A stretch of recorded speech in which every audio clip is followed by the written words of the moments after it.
palabasin natin sila kasi magandang panahon. Okay ang init, walang nagbabadyang ulan, kaya palabasin natin para makakain sila ng mga insekto at saka mga dahon-dahon.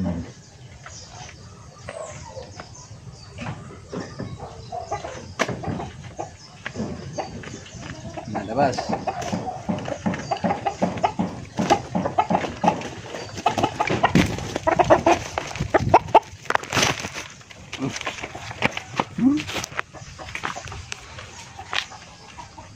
Labas na. Nakalabas na sila.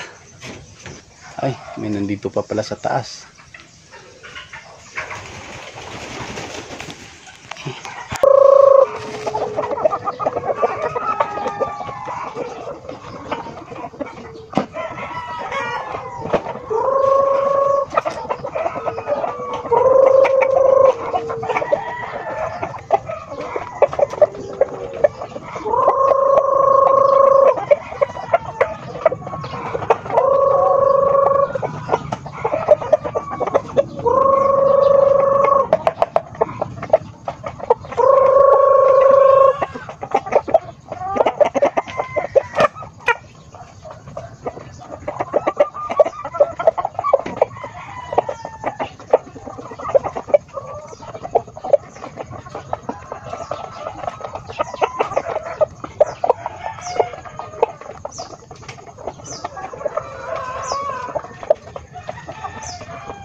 Ayan yung mga manok natin, ipapakain na tayo. Nakatulog ako kaya tanghalian. Nakarating ako dito alas 6 na nakatulog ako. Nagluto ako kanina, kanin, tapos init ko yung gulay.